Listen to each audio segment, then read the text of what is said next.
In this video, we're going to talk about your mailing response rate and how LandMailer tracks the response rate.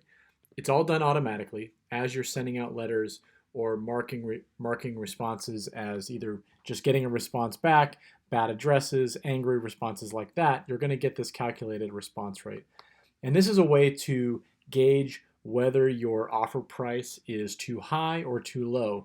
Everyone has the different range that they're looking for in terms of what the response rate is, but it's an easy way to quickly see how you're doing overall and whether you need to adjust your offer price. And the way that this is calculated is what you think. It's taking the total properties mailed, it's backing out the bad addresses, and then it's calculating response and angry as responses. I mean, even though you get an angry phone call or an angry letter, it is somebody responding. Some people do like to talk to people that have angry responses and see if they can turn them around. But for the purposes of your response rate, angry responses are calculated as or are counted as a response. Now I'm going to show you how the response rate will change in real time. So we currently have 15 responses here. And if we actually click that, we can see the properties that we've gotten responses on.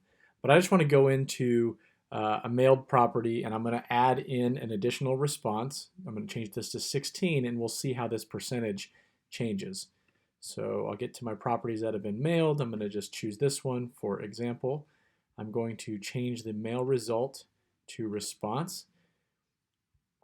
I'm going to go back home.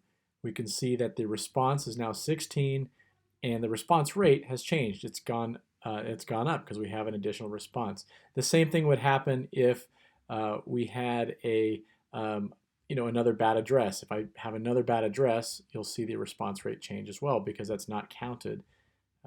So let's go into this one. We'll say this was a bad address. Go back home and you can see the response rate changed, the bad address has changed. All of that updates on the fly. So you don't have to manually track anything. All you have to do is as you get responses, as you get letters back, as you get the bad address returned to sender kind of things, just update it in the system and you'll have a real-time response rate. One really cool thing about LandMailer is that you can actually look at very different response rates for different areas, for different mail dates, different things like that. So this dashboard is giving you the overall response rate for all of your mailings across counties, across subdivisions, across dates, etc.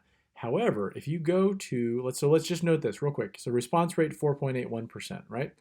If we go to the full property list, down at the bottom here, we're seeing the same number, 4.81%, total mailed, 414. What if I just wanted to look at what's my response rate within Costilla County? I would click search. I'm just going to search for the properties that are in Costilla. And you'll notice the numbers down here change. So based on that search, I mailed 354 pieces to that county. These are the responses, bad addresses, and this is my response rate for Costilla County. Pretty cool. What if I wanted to look at my response rate for a certain offer date? Let's say I just want to look at the March 14th mailing I did. Search. And you can see on that date I only mailed out 14 letters, but based on that mailing I had one response, 2 bad addresses. This is my response rate.